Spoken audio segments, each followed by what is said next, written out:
உலக நாதீஸ்வரர் ஆனா வணங்குறதுக்கு ஒரு நாதியற்று இந்த கோவில்ல இருக்காரு. ரொம்ப பழமையான கோவில் நினைக்கிறேன். கோவிலோட அஸ்திவாரம் கருங்கல்லாலையும் மேலே செங்கல்லாலையும் வந்து பார்த்தீங்கன்னா சுட்ட செங்கல்லாலையும் கட்டியிருக்காங்க.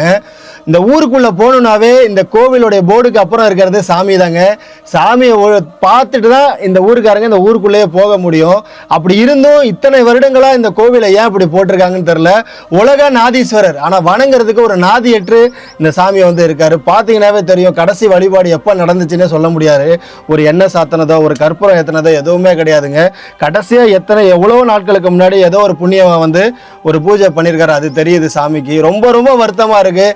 தயவு செஞ்சு பகிருங்க. இந்த மாதிரியான கோவில்கள் இன்னும் எத்தனை காலங்கள் தான் இப்படி இருக்கும் அப்படிங்கிறது நமக்கு தெரியல.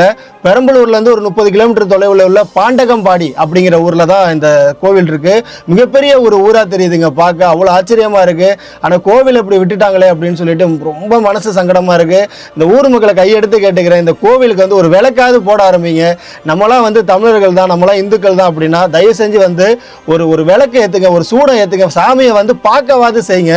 அவ்வளோ கஷ்டமாக இருக்குங்க. இப்படி எல்லா இதுக்கும் ஒரு தனித்தனி கருவறை இருக்குங்க. அம்மன் சன்னதி தனியாக இருக்குது, பைரவருக்கு வந்து சண்டிகேஸ்வரருக்கு வந்து முருகன்லேருந்து எல்லா சன்னதியும் தனியாக இருந்து கூட சாமி இன்னைக்கு தனியாக தான் இருக்காரு. ஒரு வழிபடுறதுக்கு ஒரு மக்கள் இல்லை.